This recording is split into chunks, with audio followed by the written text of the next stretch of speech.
Amigo do Dr. Edeval, nesse vídeo abordarei a história da humanidade, as grandes conquistas dos grandes impérios asiáticos e europeus. Até 1750, os impérios asiáticos, principalmente o da China, dominavam o mundo.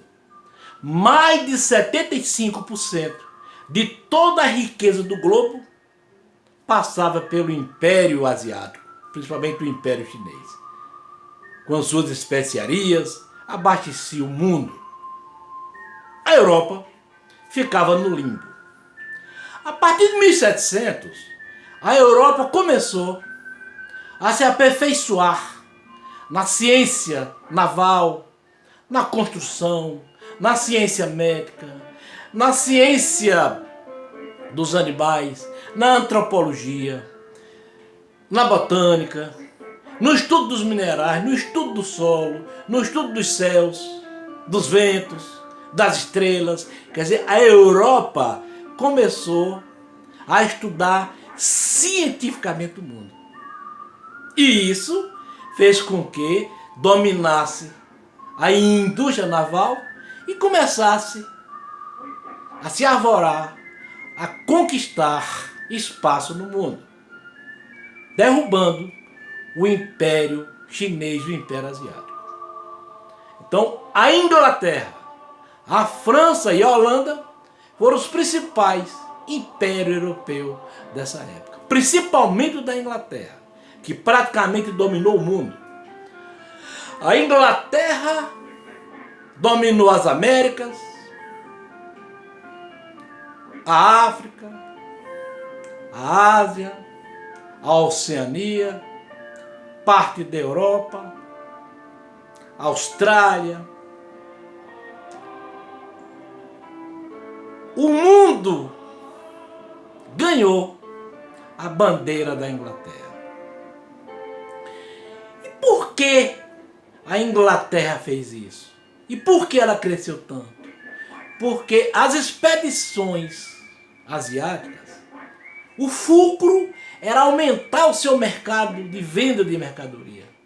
Era aumentar as suas colônias para consumir os seus produtos e ser explorada pelos imperadores asiáticos, imperadores chineses.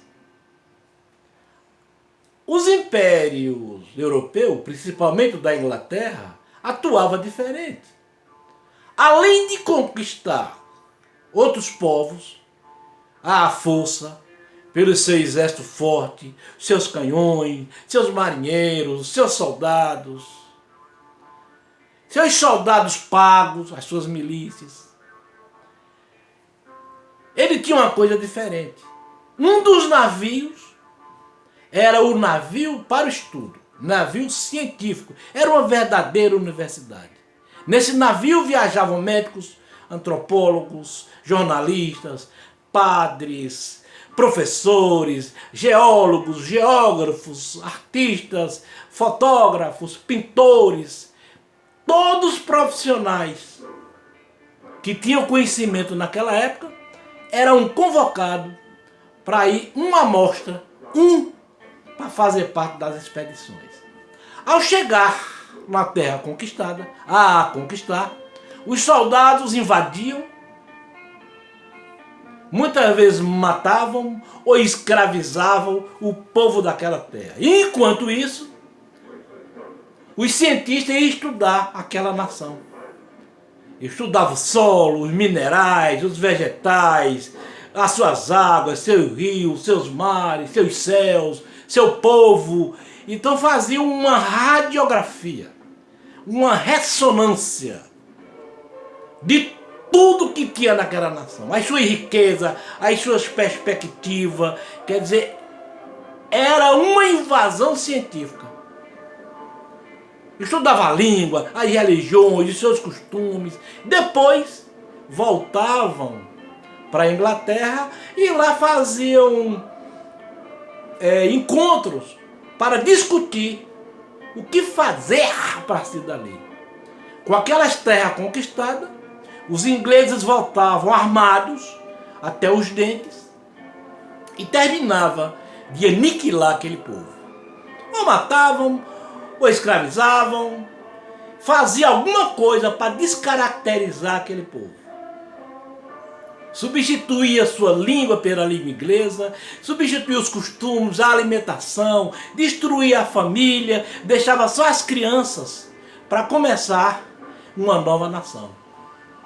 Esse era o modo que a Inglaterra fazia. Fez isso na Tasmânia, fez isso na Austrália e fez isso em várias nações do continente asiático e africano. Hoje, quantas nações não falam francês na África? Quantos não falam espanhol? Quantos não falam inglês? Isso foi o domínio. Veja o Brasil, que falávamos tupi-guarani, hoje falamos português. Então, esse era o modo operante dos impérios europeus.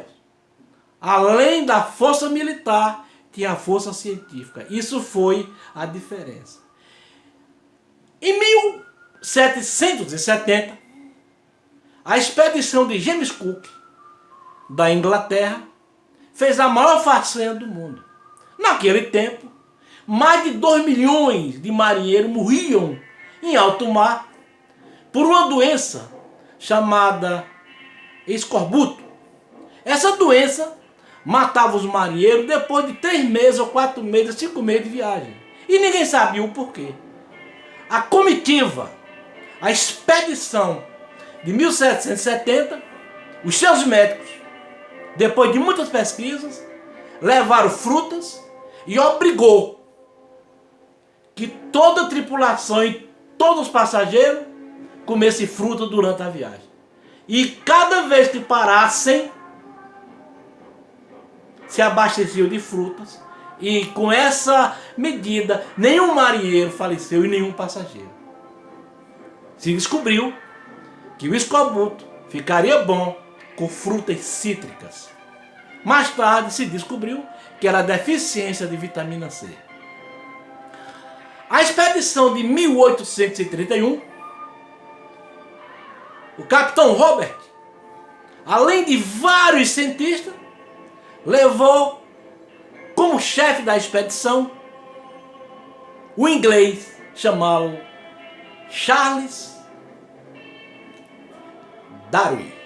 E o Darwin, muito do perspicaz, com toda a sua equipe, eles mapearam todos os terrenos, todas as nações, todos os povos conquistados.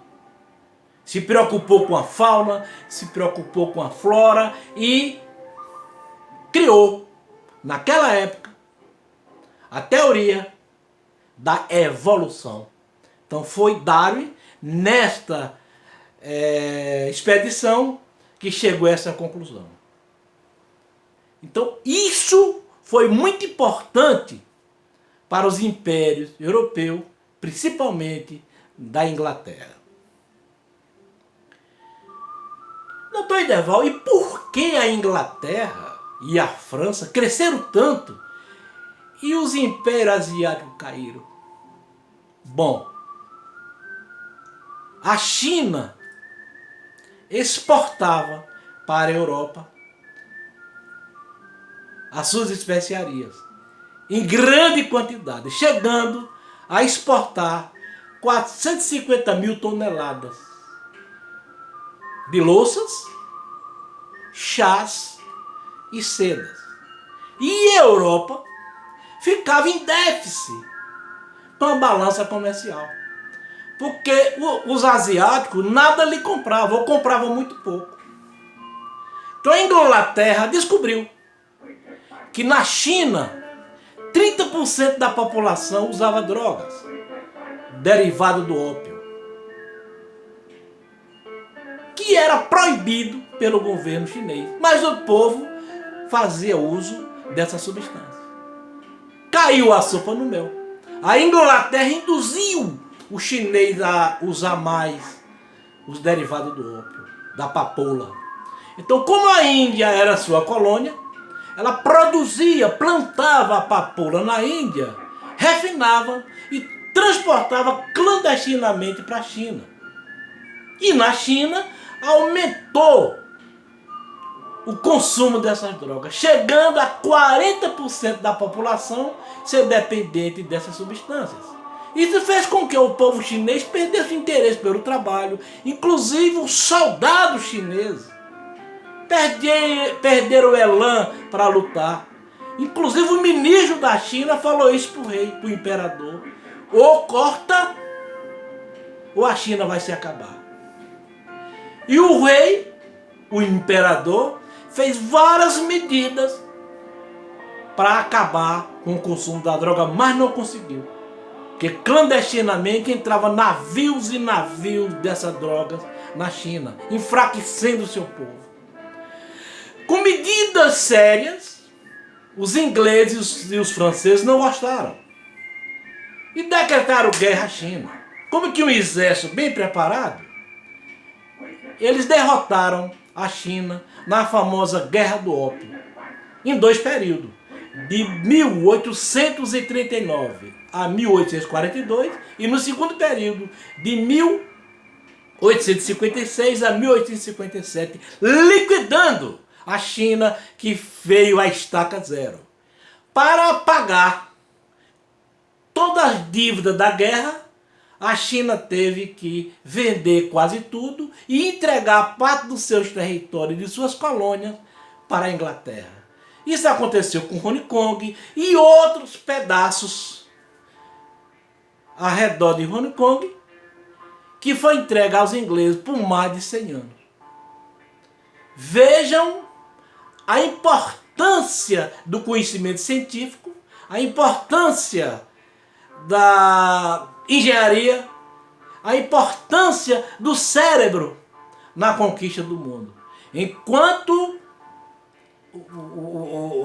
os impérios asiáticos brigavam, os impérios europeus brigavam, mas usavam o cérebro em maior demasia para conquistar os povos e apagar totalmente aquele povo. Tirava a sua língua, tirava a sua religião, tirava o modus operandi de se viver. Então, criava naquele país um pedacinho da Inglaterra e eliminava totalmente aquele povo. Isso aconteceu no mundo todo. Então, o risco dos países europeus ao conquistar um país é porque eles sabem tudo daquele país, mais do que a própria nação, e farão de tudo para voltar a ser aqueles colonizadores de 3 séculos atrás. Muito obrigado. E esse vídeo é um vídeo apenas para alertar a juventude a estudar um pouco mais sobre os impérios e a importância das colônias e de como um povo domina outro. Música de fundo, Ennio Morricone, um dos maiores gênios da música instrumental do mundo. E aqui, dos grandes clássicos do cinema. Um abraço. Falei muito, mas eu acho importante que as pessoas vejam esse vídeo para entender como as nações hegemônicas mandam nos países do terceiro mundo. Patente, tecnologia e mando e conhecimento e muita riqueza. Um abraço. Drogas também fazem parte do plano das grandes nações para enfraquecer as nações periféricas. Um abraço.